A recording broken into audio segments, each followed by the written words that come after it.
इसमें अपने पिछले स्वाध्याय में 154 तक का अपना विषय चला था। 154वीं गाथा में बड़े जोर पूर्वक दृढ़ता से ये कहा था कि जो शुभ और अशुभ दो भाव होते हैं वो मुक्ति का हेतु नहीं है। मतलब शुभ अशुभ दोनों में से कोई भी भाव से जीव की मुक्ति नहीं होती है। तो जब ऐसा कहा तो उसके बाद में एक जिज्ञासा रूप प्रश्न होना स्वाभाविक है कि मुक्ति का वास्तविक हेतु जो शुभाशुभ भाव नहीं है, तो फिर मुक्ति का हेतु कौन है, कौन सा भाव है जीव का कि जिसके होने से जीव की मुक्ति होती है। तो इस जिज्ञासा को, इस प्रश्न के समाधान के लिए कुनकुन आचार्य देव ने 155वीं गाथा लिखी है। वो जो इस प्रकार है, 155 गाथा। जीवादिका श्रद्धान सम्यक ज्ञान, सम्यक ज्ञान है।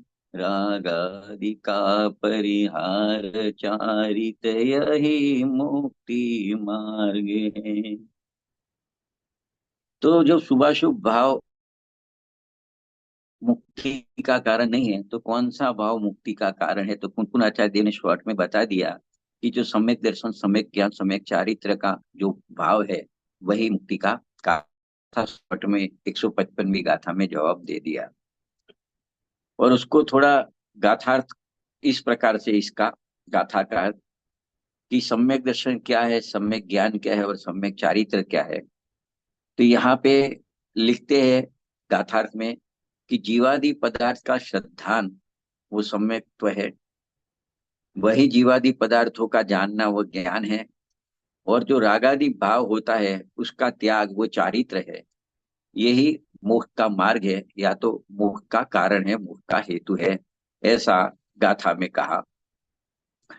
तो देखो, ऐसे देखे जाए तो ये गाथा है वो बहुत सीधी सादी सरल सुबोध गाथा है, जिसमें सम्यक दर्शन, सम्यक ज्ञान और सम्यक चारित्र का स्वरूप समझाया, इन तीनों की एकता को मोक्ष मार्ग बताया, इतना इस गाथा में कहा है। अमृतचंद्र आचार्य देव ने थोड़ा उसमें ऐड किया अपनी तरफ से। उन्होंने कहा कि सम्यक दर्शन, सम्यक ज्ञान और सम्यक चारित्र, इन तीनों को एक ज्ञान पर घटित किया है कि सम्यक दर्शन रूप ज्ञान का परिणमन, सम्यक ज्ञान रूप ज्ञान का परिणमन और राग का त्याग रूप ज्ञान का परिणाम, मतलब ये ज्ञान में ही तीनों को घटित किया है। ये इनकी विशेषता है अमृतचंद्र आचार्य देव ने। क्योंकि ऐसा क्यों किया? क्योंकि अभी तक जो बात चली थी उसमें मुक्ति का कारण ज्ञान मात्र को कहा था। तो उसकी संगति, और यहाँ पे सम्यक दर्शन, ज्ञान, चारित्र तीन लिए कुंकुन आचार्य ने। तो दोनों का सुमेल करने के लिए अमृतचंद्र आचार्य ने टीका में ये कहा कि सम्यक दर्शन भी ज्ञान रूप, ज्ञान तो ज्ञान रूप है, और राग का त्याग रूप चारित्र है वो भी ज्ञान रूप है। तो इस प्रकार से उन्होंने टीका में उनका भाव रजू किया है। तो उनकी टीका पढ़े तो इस प्रकार से है कि वस्तु के स्वरूप से देखा जाए तो मोह का कारण सम्यक दर्शन, सम्यक ज्ञान और सम्यक चारित्र है। इसमें जीव आदि जो पदार्थ है, जीव अजीव आश्रव बन संवर निद्रा मूड, जो कुछ भी पदार्थ है उसका श्रद्धान भाव रूप ज्ञान का होना, ये जीवादि पदार्थ का श्रद्धान रूप ज्ञान का होना या परिणमना, ज्ञान का परिणमना, वो सम्यक दर्शन कहा। वही जीवादि पदार्थों का ज्ञान भाव रूप ज्ञान का परिणमन होना, उसको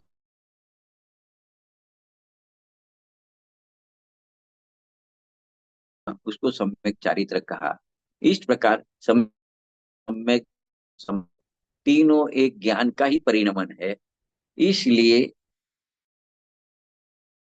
वो का कारण है। जो आगे बात चल रही थी इस गाथा में उसका मेल अमृतचंद्र आचार्य ने कर दिया।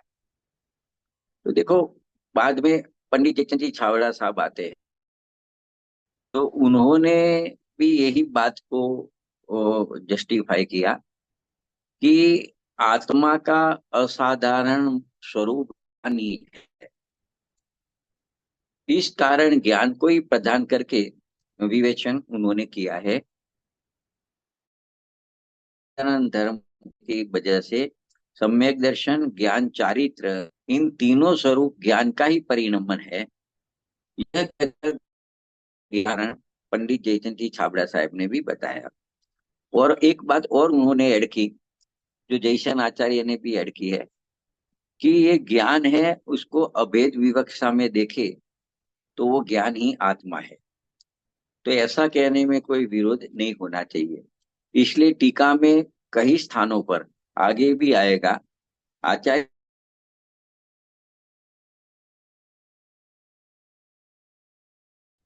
तीन बातें हुई। एक तो कुनकुन आचार्य ने कहा सम्यक चरित्र वह मोक्ष का कारण है, मुक्ति का हेतु है। दूसरी बात ने कहा कि जीवादि तत्व का श्रद्धान रूप ज्ञान का परिणमना वही मतलब सम्यक दर्शन है, वही जीवादि तत्व श्रद्धान रूप ज्ञान का ज्ञान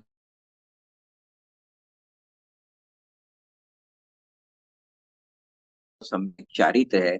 तो तीनों के परिणमन में, श्रद्धा ज्ञान चारित्र के परिणमन में ज्ञान का ही परिणमन लिया। और तीसरी बात ये कही कि ज्ञान का ज्ञान कहो कि अभेद विवक्षा के आत्मा कहो, दो एक ही बात है। तो इस प्रकार से इस गाथा को अपने समझे।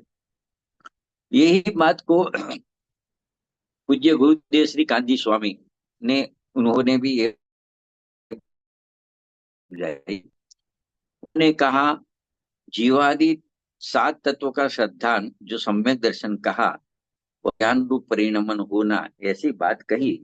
तो गुरुदेव श्री ने उसमें थोड़ा प्रकाश डाला उसी कथन में, कि जीवादि सात तत्वों का श्रद्धान सम्यक दर्शन कहा, तो जीव में एक इंद्रिय आदि जीव है, घटपट आदि अजीव है,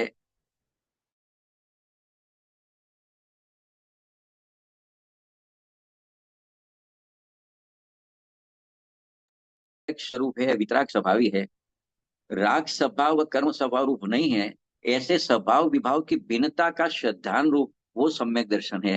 ये निश्चय से ऐसा उन्होंने बात डाल दिया। और जो अमृतचंद्र आचार्य देव ने कहा कि जीवादि श्रद्धान का परिणमन को ज्ञान कहा, उसकी स्पष्टता गुरुदेव श्री ने, कांजी स्वामी ने ये कही कि श्रद्धान स्वभाव से ज्ञान का होना, ऐसा जो टीका में कहा अमृतचंद्र आचार्य देव ने, वहां ज्ञान शब्द का अर्थ आत्मा लेना है। लेकिन इस प्रकरण में सीधा आत्मा ने कहकर ज्ञान शब्द का प्रयोग किया है। मतलब रागादि विकार से रहित ज्ञान का परिणमन कहो या आत्मा का परिणमन कहो, जो सम्यक दर्शन है, सम्यक ज्ञान है, सम्यक चारित्र है, इस प्रकार से कांजी स्वामी ने समझाया। मतलब असल बात क्या है कि सम्यक दर्शन ज्ञान चारित्र में जो परिणमन होता है श्रद्धा ज्ञान चारित्र का, वो आत्मा का श्रद्धान, आत्मा ज्ञान और रागादि के त्याग रूप, रागादि का रहित ज्ञान का परिणमन कहो कि आत्मा का परिणमन कहो, एक ही बात है। वो परिणमन ऐसा हुआ वही मुक्ति का हेतु है, मुक्ति का कारण है। तो इस प्रकार से ज्ञान का परिणमन होना या आत्मा का परिणमन होना वही मुक्ति का कारण है। इस प्रकार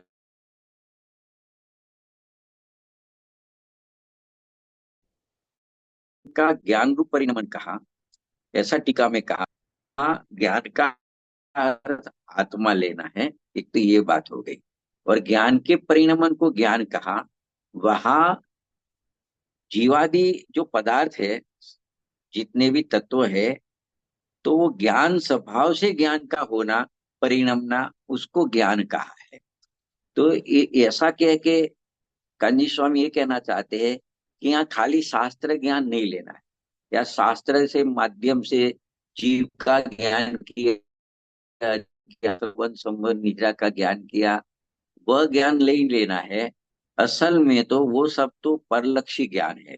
लेकिन आत्मा को जानना, अंतर में ससंवेदन पूर्वक आत्मा का ज्ञान होना, प्रत्यक्ष रूप आत्मा का संवेदन होना, उसको ही ज्ञान में लिया है। तो इस प्रकार से उन्होंने ये प्रकार की चौखट की। तो इसको ऐसे भी कह सकते हैं ज्ञान के बारे में, आत्मा का जीवादि पदार्थ को जानने रूप परिणमना ऐसा कहो, या निज ज्ञाय के लक्ष्य से ज्ञान पर्याय रूप परिणमना कहो, वही सम्य ज्ञान है। जो पुण्य और पाप के भाव से रहित है, वो ज्ञान है। वो केवल शुद्ध निज्ञाय को जानने वाला है। अर्थात ऐसा भी कह सकते हैं कि ज्ञायक के लक्ष्य, अपने स्वभाव के लक्ष्य जो परिणमन होता है ज्ञान का, वह पुण्य पाप के भाव से रहित होता है। ऐसी सम्यक ज्ञान की पर्याय होती है जो वितरागी पर्याय है। ऐसी वितरागी जब पर्याय प्रकट होती है तभी सच्चा श्रद्धा निश्चय श्रद्धान होता है और निश्चय सम्यक ज्ञान होता है। चारित्र के बारे में जो ज्ञान का परिणमन कहा, तो वहां इस प्रकार से लेना है, कांची स्वामी कह रहे हैं कि रागादि के त्याग स्वभाव से ज्ञान का होना। स्वभाव का आश्रय लिया कि स्वभाव रागादि का त्याग रूपी है, और वो स्वभाव का ज्ञान होना, परिणमना, वो चारित्र है। आत्मा का अपने स्वभाव रूप परिणमन होना वह चारित्र है, क्योंकि स्वभाव में तो राग है ही नहीं है। और जब स्वभाव का आश्रय होता है, स्वभाव की दृष्टि होती है, स्वभाव का लक्ष्य होता है, उसका अवलंबन होता है, तो वहां राग नहीं होता है, उस पर्याय राग रहित होती है। तो वैसा वितराग चारित्र यहाँ पे कहा है। ऐसा कह के उनको इस बात का निषेध करना है कि जब साधक दशा होती है, मुनि दशा होती है, तो वहां पे जब छठवां गुणस्थान आता है, सविकल्प दशा का गुणस्थान होता है, तो 5 महाव्रत, व्रत आदि पालने का परिणाम आता है। 28 मूल गुण का पालन करने का परिणाम आता है। लेकिन वो परिणाम तो राग है, और जो अपव्रत का परिणाम है वो पाप भाव है, व्रत का परिणाम है वो पुण्य भाव है। तो इन दोनों के त्याग रूप भाव, मतलब जब उन दोनों का त्याग रूप ज्ञान का परिणमन होता है, वो कब होता है? जब आत्मज्ञान रूप परिणमन होता है, तभी न राग, शुभ राग का परिणाम आता है, न अशुभ राग का परिणाम आता है। तो वहां जो परिणाम आता है, उसको राग, वो परिणाम राग से रहित होता है, वितराग परिणाम होता है। तो वही सम्यक चारित्र है। तो उसको एक लाइन में बोले चारित्र को, सम्यक चारित्र को, निश्चय चारित्र को, तो ऐसा कह सकते हैं कि राग के अभाव रूप जो परिणाम होता है, वही सम्यक चारित्र का परिणाम होता है। इस परिणाम में ऐसा भी परिणाम नहीं होता कि यह राग है और मैं उसको छोड़ता हूं, ऐसा भी होता नहीं है।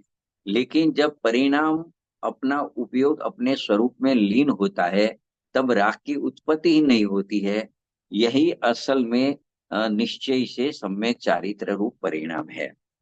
तो ये जितनी चर्चा हुई, उसका निष्कर्ष ये निकला कि निश्चय, सम्यक दर्शन, सम्यक ज्ञान और सम्यक चारित्र तीनों एक ज्ञान का ही परिणमन है। इसीलिए ज्ञान ही परमार्थ वास्तविक मोक्ष का कारण है। जो 154 गाथा में जो बात सिद्ध की थी, वही बात यहाँ आके रही।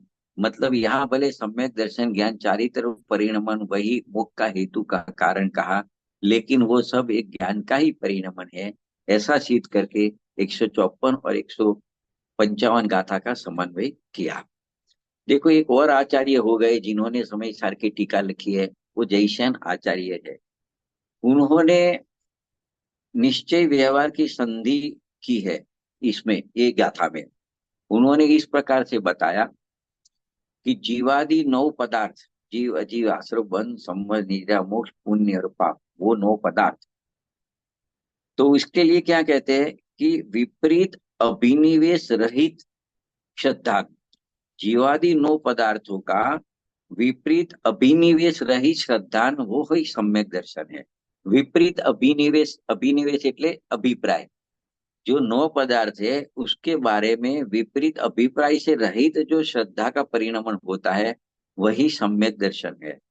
और यही 9 पदार्थों का संशय, विपर्य और अनध्यवसाय, वो 3 ज्ञान के दोष है, वो दोष से रहित जो सुनिश्चित ज्ञान होता है, दोष बिना का, वही सम्यक ज्ञान होता है। और वही सम्यक दर्शन ज्ञान पूर्वक रागादि का परिहार होता है, त्याग होता है, तब सम्यक चारित्र होता है। तो इसको व्यवहार मोक्ष मार्ग कहा है। तो निश्चय मोक्ष मार्ग कैसे कहेंगे कि उसमें सम्यक दर्शन, सम्यक ज्ञान, सम्यक चारित्र लेंगे कि भूतार्थ नहीं से जाने हुए वही 9 पदार्थों को शुद्धात्मा से भिन्न अवलोकन करना, अर्थात उन पदार्थों से भिन्न अपनी आत्मा को अवलोकन करना, देखना, वही निश्चय सम्यक दर्शन है। मतलब नौ का ज्ञान तो होता है, नौ का अवलोकन तो होता है, लेकिन भूतार्थ से होता है, भूतार्थ दृष्टि से होता है। मतलब इसको ऐसा बोल सकते हैं कि नौ पदार्थों का अवलोकन होता है, तो अवलोकन तो नौ का होता है, लेकिन नौ पदार्थ को देखने में नौ नहीं दिखते हैं, एक सूफी चैतन्य ज्योति है, वही दिखती है। तो उसका श्रद्धान होता है, वही निश्चय सम्यक दर्शन है। और भिन्न, ये सबसे भिन्न जानना आत्मा को, अपनी आत्मा को, वो निश्चय सम्यक ज्ञान है।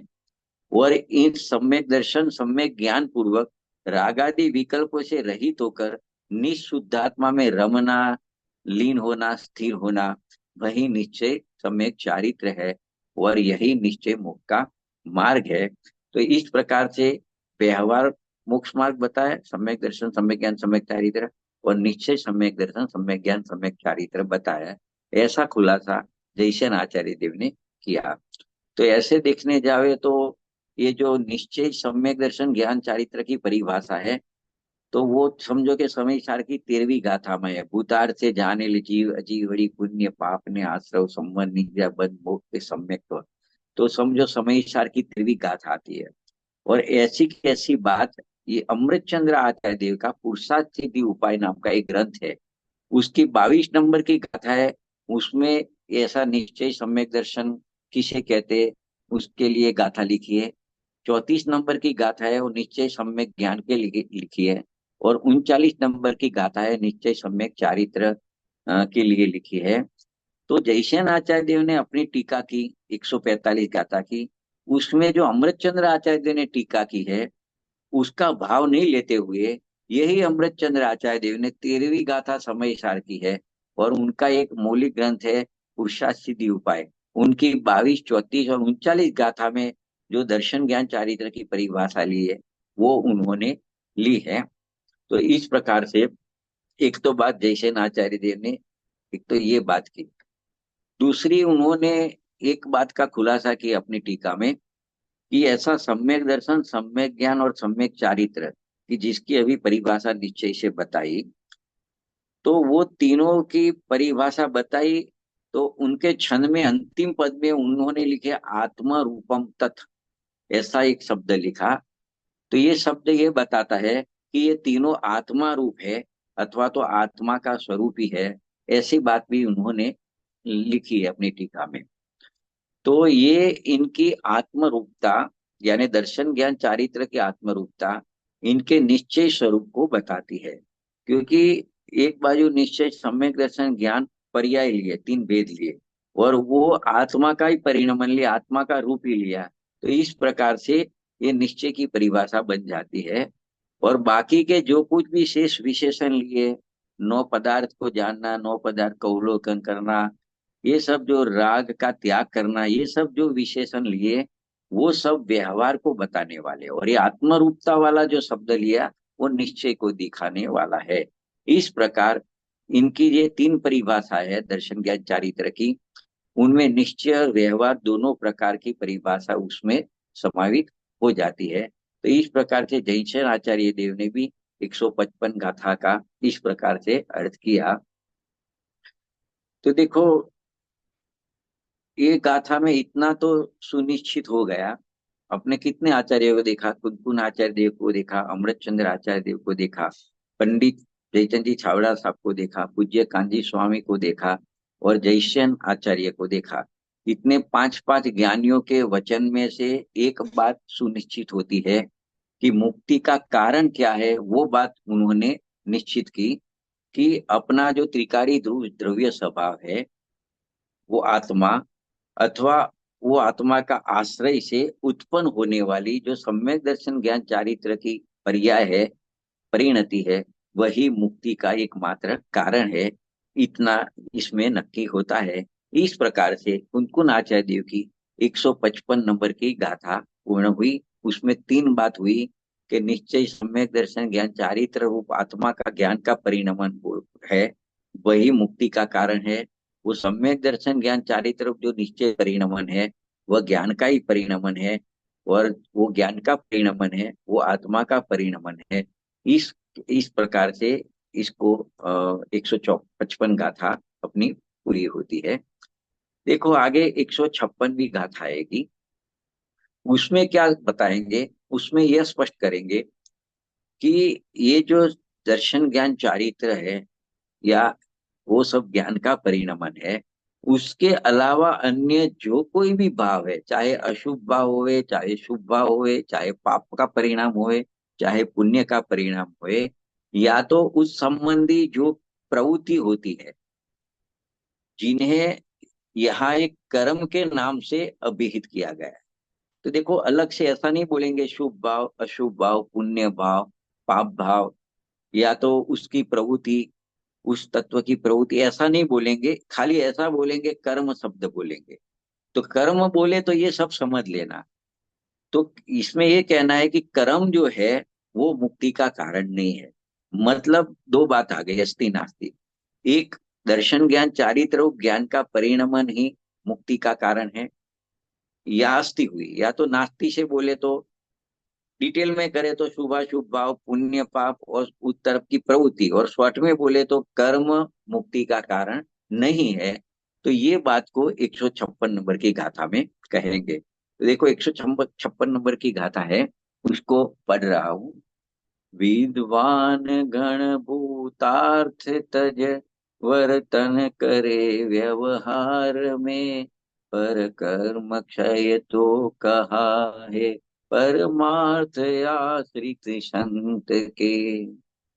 देखो गाथा इस प्रकार है, उसका अर्थ कि जो विद्वान लोग होते हैं, ज्ञानी होते हैं, वो निश्चय ने के विषयभूत, मतलब निश्चय ने का जो विषय बनता है अपना त्रिकाली ध्रुव भगवान आत्मा ज्ञायक भाव, उसको, उस रूप परम अर्थ को छोड़कर, मतलब अपनी आत्मा को छोड़कर व्यवहार में प्रवृत्ति करते हैं। तो क्या कहते हैं कि उनको कर्मों का नाश तो वो ऐसे होता नहीं है। कर्मों का नाश तो आत्म रूप परम अर्थ का आश्रय करने वाले मुनिराजों को ही होता है। दो बात कही कि ज्ञानी होते हुए भी वो निश्चय का विषयभूत भगवान आत्मा, उसका अवलंबन छोड़कर और व्यवहार में प्रवर्तते हैं। तो यहाँ कहते हैं कि कर्मों का नाश, यानी शुभाशुभ भाव, शुभ अशुभ राग, या पुण्य पाप का परिणाम, उसका नाश तो कब होता है कि निज भगवान आत्मा रूप जो अपना स्वभाव है, उसका आश्रय जो लेता है, उनको कर्म का नाश कहा गया है। तो एक तो इसका ये होता है।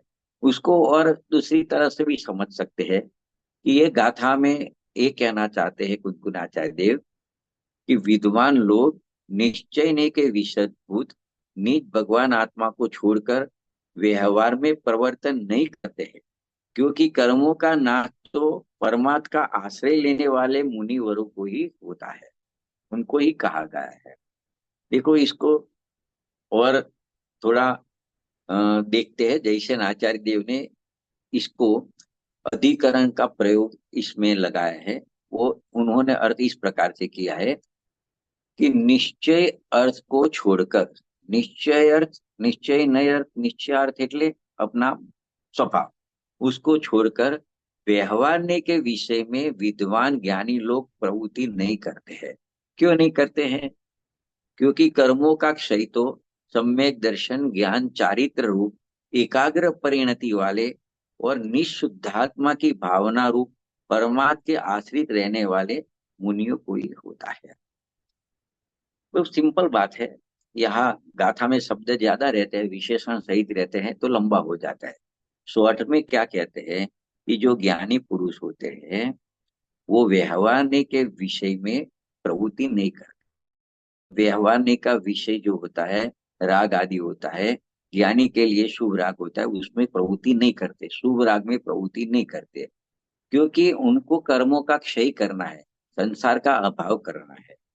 तो संसार का अभाव तो शुभ राग रूप प्रवृत्ति से नहीं होता है, लेकिन सम्यक दर्शन ज्ञान चारित्र रूप जो परिणति होती है उससे ही होता है। इसके लिए ज्ञानी पुरुष तो उसके आश्रय में ही रहते हैं, ऐसा यहाँ पे देशनाचार्य देव का कहना है।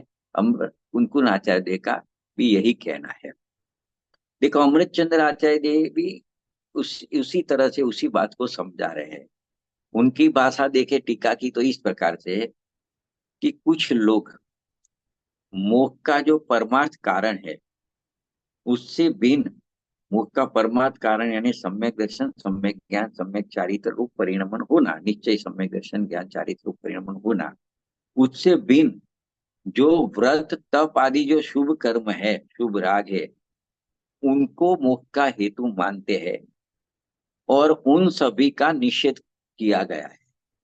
ऐसे शुभ राग रूप प्रवृत्ति, मोक्ष के लिए शुभ राग रूप प्रवृत्ति करना, व्रत करना, तप करना, यानी उस राग रूप रहना, शुभ राग रूप रहना, उसका मोक्ष के कारण के रूप में निषेध किया गया है।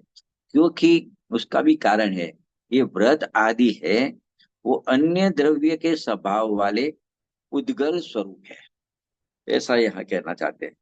इस कारण उनके स्वभाव से ज्ञान का भवन नहीं बनता।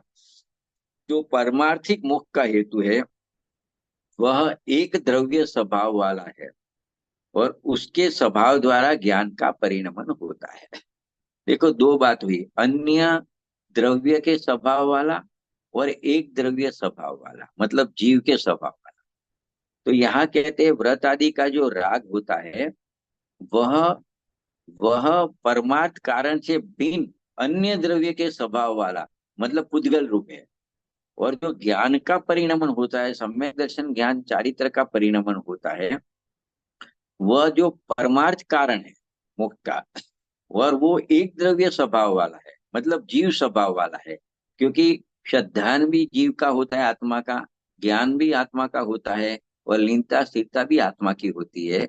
तो ऐसे उसके स्वभाव द्वारा ज्ञान का भवन यानी परिणमना होता है, इसके लिए वही मोक्ष का हेतु है। तो देखो इसमें दो बात आई, एक एक द्रव्य स्वभाव और एक अन्य द्रव्य स्वभाव वाला, दो बात आई। तो उन्होंने आगे टीका में वो भी खुलासा किया है कि समझो ऐसे प्रश्न करे कि एक द्रव्य स्वभाव क्या है और अन्य द्रव्य स्वभाव क्या है, दोनों को उन्होंने खोला है। तो देखो ये समझना भी जरूरी है क्योंकि आगे तीन कलश आने वाले हैं, 106, 7 और 8। उसमें भी ये शब्द आएगा, एक द्रव्य स्वभाव और अन्य द्रव्य स्वभाव। तो एक द्रव्य स्वभाव किसको कहते हैं, अन्य द्रव्य स्वभाव किसको कहते हैं, वो समझना जरूरी है। तो देखो पहले एक द्रव्य स्वभाव क्या है उसको समझते हैं कि जिस द्रव्य में जो कार्य होना है उस कार्य का कारण भी उसी द्रव्य में विद्यमान होना, मतलब कारण और कार्य एक ही वस्तु में पाया जावे, उसको एक द्रव्य स्वभाव कहते हैं। कार्य जिसमें होता है कारण भी वहीं मौजूद होता है, उसको एक द्रव्य स्वभाव कहते हैं। तो यहाँ क्या कहना चाहते हैं एक द्रव्य स्वभाव में, कि एक द्रव्य स्वभाव वाला कारण जो होता है वही सच्चा कारण है। मोक्ष भी आत्मा का होता है और उसका कारण है, कार्य रूप मोक्ष भी आत्मा का होता है, उसके कारण रूप जो श्रद्धा ज्ञान चारित्र का परिणमन है वो भी आत्मा का होता है। मतलब कारण कार्य दोनों एक वस्तु में पाया गया, इसके लिए यहाँ कहते हैं कि वह एक द्रव्य स्वभाव वाला हेतु है, इसके लिए वो परमार्थ हेतु है। और जो राग होता है, व्रत नियम संयम तप जप का, यात्रा आदि का जो राग होता है वो अन्य द्रव्य स्वभावी है। मतलब ये शुभाशुभ भाव है, शुभाशुभ क्रिया है, उसको यहाँ पे पुद्गल स्वभावी कहा है। इस कारण जो कार्य होता है, मोक्ष की प्राप्ति का कार्य होता है, वो तो जीव में होता है। और ये जो शुभ राग है यहाँ पे पुद्गल का कहा है, तो वो अन्य द्रव्य स्वभावी है वो राग। तो कारण अलग है इस द्रव्य से, इसके लिए उसको अन्य द्रव्य स्वभावी कहा है। इसके से निष्कर्ष ये निकला कि जो सम्यक दर्शन ज्ञान चारित्र रूप कारण है वही मोक्ष का सच्चा कारण है।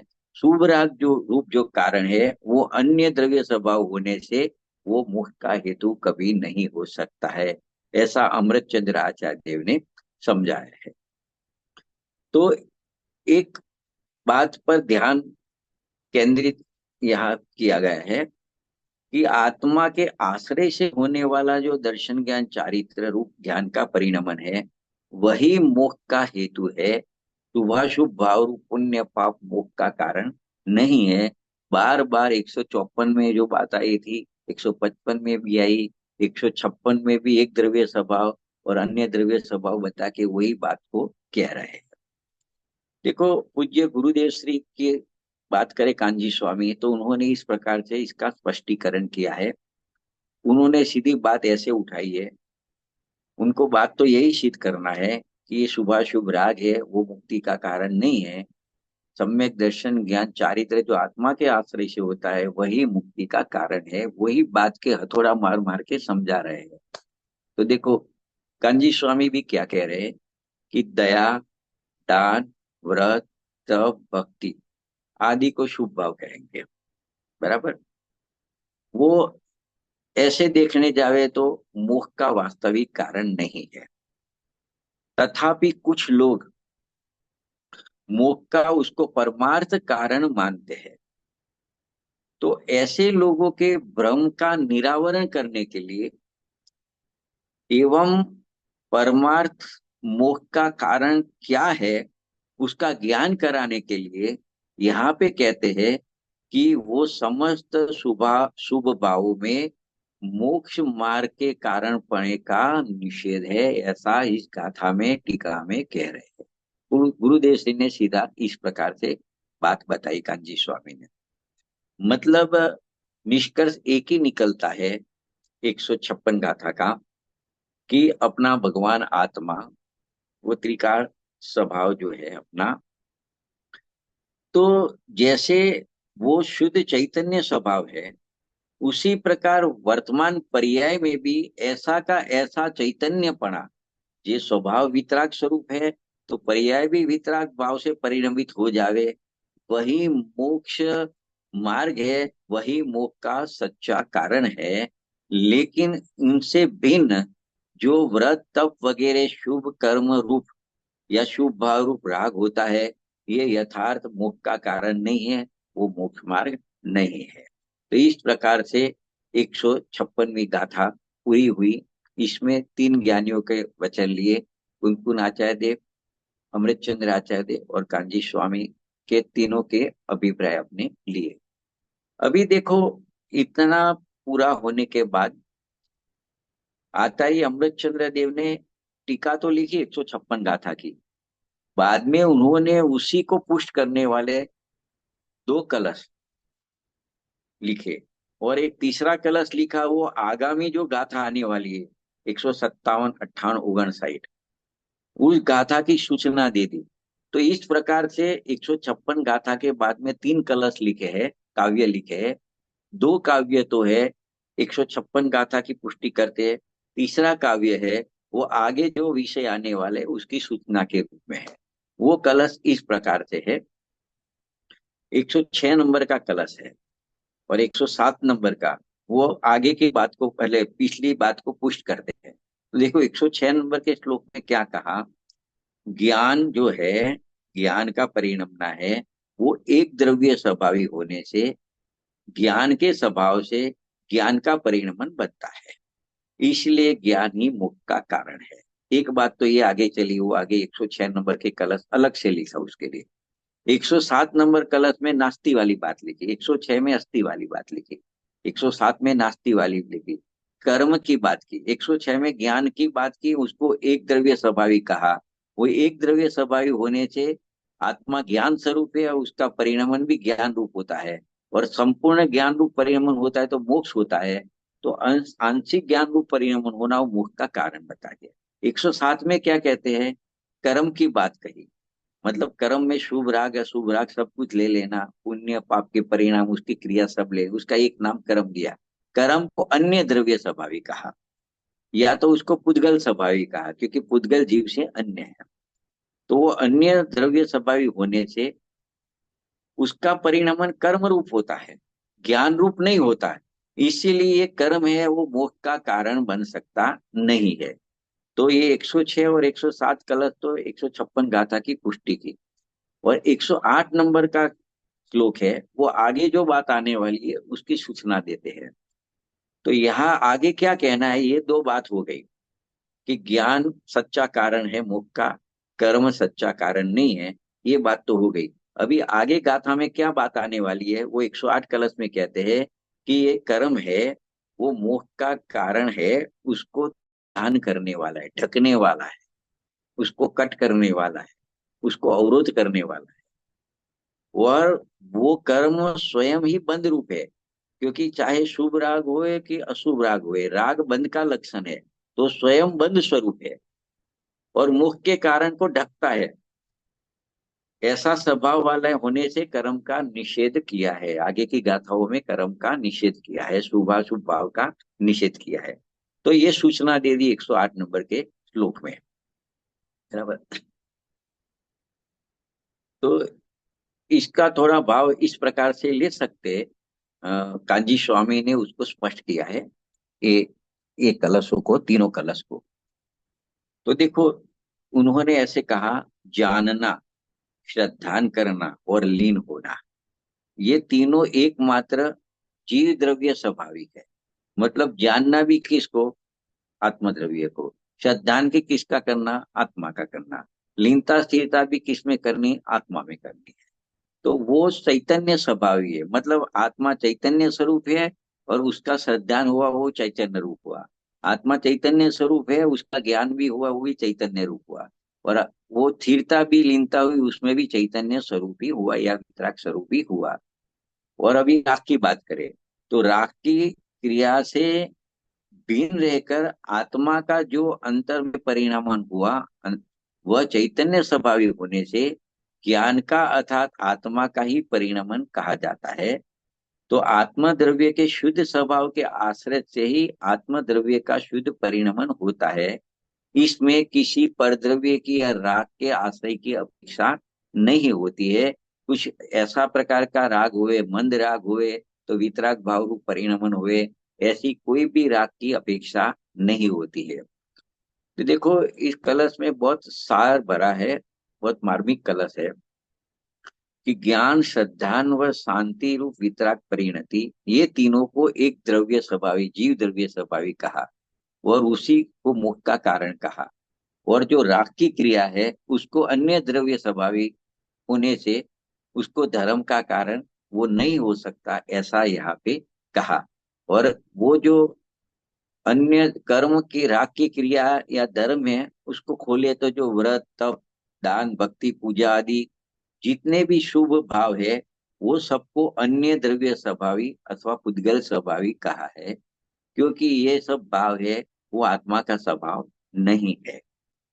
कोई तर्क करे कि वो अगर आत्मा का स्वभाव होए तो क्या होए, तो राग अगर आत्मा का स्वभाव होता तो राग आत्मा से कभी भिन्न नहीं हो सकता। किंतु जब आत्मा अपने चैतन्य स्वरूप में स्थिर होता है, तब राग निकल जाता है और केवल ज्ञान स्वरूप रह जाता है। इसके लिए ज्ञान आत्मा का स्वभाव है और राग निकल जाता है तो राग आत्मा का स्वभाव नहीं है। तो इस प्रकार से अ, आचार्य देव थोड़ा खेद व्यक्त करते हैं कि हम इतनी घोषणा करके कह रहे हैं कि व्रत, तप आदि बाह्य क्रिया रूप जो शुभ कर्म है वो मोक्ष का कारण नहीं है। इतना मतलब पुकार पुकार के कह रहे हैं तो भी यह बात लोगों को क्यों नहीं सुहाती, समझना तो बहुत दूर, वो लोग ऐसी बात सुनना भी नहीं चाहते हैं। फिर वो कहते हैं कि जिसका महाभाग्योदय होगा उसी को ही ये बात रुचेगी, वही ये बात सुनेगा और वही ये बात समझेगा। हम तो इतना सोच के संतोष धारण कर रहे हैं, क्या करें कि ऐसी इतना इतना आचार्य भगवंत कह रहे हैं तो भी ये बात कोई सुनना नहीं चाहता, समझना नहीं चाहता, तो हम और तो क्या करें कि जिसका भाग्य होगा वो समझेगा, ऐसा करके हम संकोच करते हैं।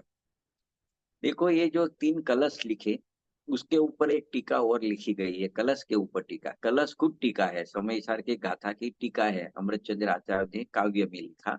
उसके ऊपर भी टीका लिखी गई, राजमल जी पांडे साहब ने लिखी, उसका नाम ही है कलश टीका। उन्होंने बहुत अच्छा शंका समाधान किया है इस बात में। कि यहाँ कोई जानेगा कि शुभ अशुभ क्रिया रूप जो आचरण या चारित्र है वह करने योग्य नहीं है, उसी तरह निषेध करने योग्य भी नहीं है। आप कहते हो शुभ राग से बंद होता है तो करने योग्य नहीं है, तो कोई ऐसा सोचे कि भले करने योग्य नहीं है लेकिन निषेध करने योग्य भी नहीं है, क्योंकि वो शुभ राग तो होता ही है। तो ऐसा कोई तर्क करे तो इसका समाधान खुद ने भी तर्क रखा और समाधान रखा है कि खरेखर निषेध करने योग्य है, क्योंकि उसका जो व्यवहार चारित्र नाम है, लेकिन वह दुष्ट है। बहुत भयंकर शब्द का प्रयोग किया है कि जो ये व्यवहार चारित्र है, शुभ राग रूप चारित्र है, व्रत तप नियम संयम के भाव है, वह व्यवहार चारित्र नाम तो पाता है, फिर भी वह दुष्ट है, अनिष्ट है, घातक है। तीन शब्द लिखा उन्होंने, दुष्ट है, अनिष्ट है, घातक है। इस कारण जैसे विषय कसाय क्रिया रूप चारित्र का निषेध किया जाता है, पाप प्रवृत्ति का निषेध किया जाता है, उसी तरह ऐसी पुण्य रूप प्रवृत्ति है, शुभ राग है, उसका भी निषेध किया जाता है। तो शुभ राग का तीन पॉइंट से निषेध किया जाता है। एक तो जो शुभ राग होता है वो मोह के कारण का घातक है। दूसरी बात, वो शुभ राग स्वयं बद्ध स्वरूप है। और तीसरी बात ये आई कि शुभ राग मोह के कारणों से विरुद्ध स्वभाव वाला है, क्योंकि जो मोह का कारण है वितराग रूप होता है, और ये जो कर्म होता है शुभ क्रिया, वो शुभ राग रूप होती है, और मोह का कारण वितराग से तो विरुद्ध स्वभाव वाला है। तो ऐसे तीन प्रकार से कर्म का निषेध किया जाता है। तो इसमें आगे ये निकलेगा कि देखो, जिसे आत्मा की निर्विकल्प आत्मा का श्रद्धान, निर्विकल्प ज्ञान और चारित्र में शांति का वेदन होता है, उसको भले थोड़ा राग आता है, बीच में साधक दशा में राग आता है, परंतु वह ज्ञानी जीव, ज्ञानी धर्मात्मा समकिति जो होता है, उसको मिथ्यात्व का अभाव हो गया है। तो जो राग आता है वो राग का वो स्वामी नहीं बनता है। तो इस प्रकार से उसको भले पूर्ण वितरागता नहीं हुई है, फिर भी राग का स्वामी नहीं बनता है। इसके लिए राग होते हुए भी उसको मिथ्या चारित्र नहीं होता, उसके राग होते हुए भी सम्यक चारित्र ही कहा जाता है। तो इस प्रकार से अ, देखे तो जितना भी राग आता है वो तो निषेध योग्य ही है, वो बात यहाँ पे सिद्ध होती है। तो देखो, इस प्रकार हम देखते हैं कि तीनों कलश में ये कहा है, शॉर्ट में ले लेते हैं कि सम्यक दर्शन ज्ञान चारित्र रूप ज्ञान का परिणमन आत्म स्वभाव रूप है। इसके लिए वो मुक्ति का कारण है। 106 नंबर का कलश है।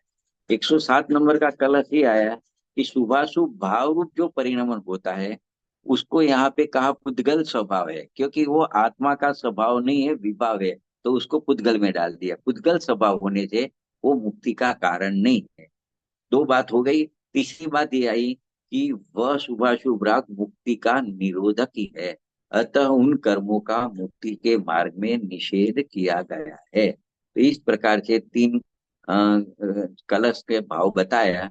तो अनेक आगम प्रमाण और युक्ति से ये बात अभी अपने ज्ञान में स्पष्ट हो जानी चाहिए कि ये शुभाशुभ जितने भी भाव है, पुण्य पाप रूप परिणाम है, वो सब बंध के कारण है। फिर भी तीव्र मिथ्यात्व के कारण अज्ञानी लोगों को यह बात जचती नहीं है, रुचती नहीं है और पचती नहीं है। वह उनका अज्ञान का और मिथ्यात्व की महिमा है। देखो, पंडित बनारसी दास जी भी, उन्होंने भी ये तीन कलश को अपने भाषा में लिखा है। उनको इस तरह से बहुत सरल भाषा में लिखा है। जो पहला कलश है उसमें ये कहना चाहते हैं कि जब अंतर में दृष्टि केंद्रित करते हैं, स्वयं को देखते हैं, स्वयं को जानते हैं और स्वयं का आचरण करते हैं, तो परमात्मा पद की प्राप्ति होती है। तो ये भाव ही मुक्ति का कारण है। ये बात सिद्ध की। दूसरे कलश में उन्होंने ये कहा कि शुभ और अशुभ दोनों प्रकार के जो कर्म है वो पुद्गल के पिंड है, वो विभाव है, मेला है, उनसे मुक्ति नहीं होती और न उनसे केवल ज्ञान की प्राप्ति होती है। और तीसरे कलश के भाव को उन्होंने शिष्य गुरु के संवाद में रूप में प्रस्तुत किया है। वो इस प्रकार से किया है कि कोई शिष्य ऐसा कहता है कि स्वामी, आप ऐसा क्यों नहीं कहा कि अशुभ क्रिया तो अशुद्ध है, लेकिन शुभ क्रिया है वो शुद्ध है, ऐसा क्यों नहीं कह रहे हो? तो उत्तर में गुरु जी कहते हैं कि जब तक क्रिया करने के परिणाम रहते हैं, तब तक उपयोग यानी ज्ञान और योग यानी मन वचन काया में चंचलता बनी रहती है। और जब तक चंचलता बनी रहती है, तब तक योग और उपयोग में स्थिरता नहीं आती है। और जब तक उपयोग की और योग की स्थिरता नहीं होती, तब तक शुद्ध आत्मा का अनुभव नहीं होता है। इसीलिए चाहे शुभ होवे कि अशुभ होवे, दोनों क्रियाएं मोक्ष मार्ग को काटने वाली है। वो कैंची का काम करती है। जिस प्रकार कैंची कपड़े को काटती है, उसी प्रकार से शुभाशुभ भाव होता है, वो मुक्ति के पथ को, मोक्ष के मार्ग को काटते हैं। तो इसके लिए बनारसी दास जी कहते हैं, अधिक क्या कहूं, ये शुभ और अशुभ दोनों ही भाव बंध के करने वाले हैं। दोनों में से कोई भी भला नहीं है। मैंने इन्हें मुक्ति के मार्ग में बाधक जानकर ही इनका निषेध किया है। करनी मात्र निषेध करना है, कुछ करना वही निषेध योग्य है। किसी भी प्रकार की करनी यानी कर्तृत्व बुद्धि क्यों न हो, वह बंध का ही कारण है। इसके लिए निषेध योग्य ही है। इस प्रकार इस कलशों में यह कह दिया है कि आत्मा का शुद्ध परिणमन श्रद्धा ज्ञान चारित्र का, उसके अलावा सभी प्रकार के शुभाशुभ भाव होते हैं, वो मुक्ति के मार्ग में विरोधी होने से वो है ही है। तो इसी बात को आगामी जो 57, 58 और 59 वो तीन गाथाओं में उदाहरण सही स्पष्ट करते हैं। बहुत सिंपल गाथा है, तीन गाथा है, लेकिन 6 लाइन में पूरी हो जाती है। कि देखो, जिस तरह कपड़े की सफेदी होती है, उस कपड़े में मैल मिल जाता है तो वो सफेदी नष्ट हो जाती है, यानी तिरोभूत हो जाती है, सफेदी ढक जाती है क्योंकि मैल लग गया है। तो वो तो दृष्टांत लिया सम्यक दर्शन के लिए। उसी प्रकार ये मिथ्यात्व रूपी मेल से लिप्त होता है आत्मा, तो अपना जो सम्यक तो स्वभाव है वो ढक जाता है। तो ये सम्यक दर्शन के लिए ये बात लिखी 157 नंबर भी गाथा में। 158 नंबर भी गाथा में क्या कहते हैं, ज्ञान के लिए कहते हैं वही बात, कपड़े का ही दृष्टांत है तीनों में। कि कपड़े की सफेदी मेल के मिलने से नष्ट हो जाती है, तिरोभूत हो जाती है। उसी प्रकार वहां पे मिथ्यात्व रूपी मेल लिया था, सम्यक दर्शन था, तो यहाँ मिथ्या ज्ञान है, यहाँ तो अज्ञान रूपी मेल लिया। कि अज्ञान रूपी मेल से लिप्त होने पर ज्ञान तिरोभित हो जाता है, ऐसा जानना चाहिए। अभी आई चारित्र की बात, उसमें भी वही बात ली कि कपड़े की सफेदी मेल मिलने से नष्ट हो जाती है, तिरोभूत हो जाती है। उसी प्रकार यहाँ कसाय रूपी मेल लिया कि जब आत्मा की पर्याय में कसाय रूपी मेल से आत्मा की पर्याय लिप्त हो जाती है, तो चारित्र तिरोभूत हो जाता है। मतलब श्रद्धा कब तिरोभूत होती है, मिथ्यात्व रूपी मेल से। ज्ञान तिरोहित कैसे होता है, अज्ञान रूपी मैल से। चारित्र तिरोहित किससे होता है, कसाय रूपी मैल से। किसके तरह, जैसे कपड़े में मैल लगता है तो कपड़े की सफेदी तिरोहित हो जाती है, इसी तरह मिथ्यात्व रूपी मैल से आत्मा का श्रद्धांत तिरोहित हो जाता है। अज्ञान रूपी मैल से आत्मा का ज्ञान तिरोभूत हो जाता है। और कसाय रूपी मैल से आत्मा का चारित्र तिरोभूत हो जाता है। तो इस प्रकार से ये कहना चाहते हैं कि जैसे कपड़े का मैल है, तब तक कपड़े की सफेदी नहीं मिल सकती, देखी नहीं जाती। इसी तरह ये तीन प्रकार का मैल होता है आत्मा में, तब तक आत्मा का अनुभव नहीं हो सकता है। तो इस प्रकार से इन तीन गाथा में कहते हैं, और तीनों श्रद्धा ज्ञान चारित्र की बात कहती है। मतलब अंत में निष्कर्ष ये निकलता है अपने, कि मोह के कारणभूत जो भाव है, उसको शुभाशुभ भाव जो होते हैं वो तिरोभूत करते हैं, वही मैल है। ये जो शुभाशुभ भाव है वही मैल है जो मोक्ष मार्ग को तिरोभूत करती है, मोक्ष के कारण को तिरोभूत करता है।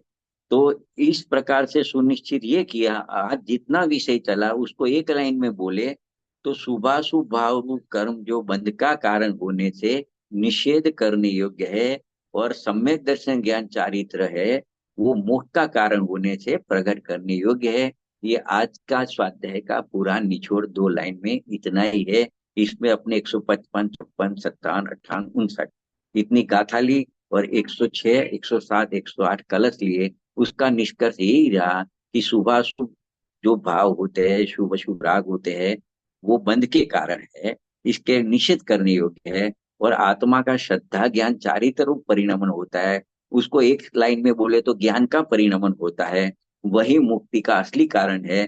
तो ऐसा श्रद्धा ज्ञान चारित्र रूप परिणमन करना, ऐसी प्रेरणा आचार्य भगवंतों ने ज्ञानियों ने दी है। तो इस प्रकार से आज का स्वाध्याय पूरा होता है। अभी 3 गाथा शेष रह जाती है, फिर पुण्य पाप अधिकार अपना पूरा हो जाएगा, और उसके कलश वगैरह आएंगे, उसमें पूरा निष्कर्ष भी आ जाएगा। फिर अपना नया अधिकार शुरू होएगा। तो यहाँ पे अपने विराम लेते हैं।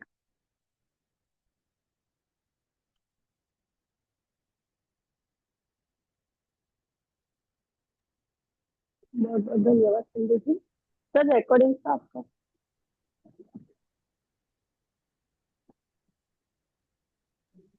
हाँ, रिकॉर्डिंग कर दी है, स्टॉप कर दी।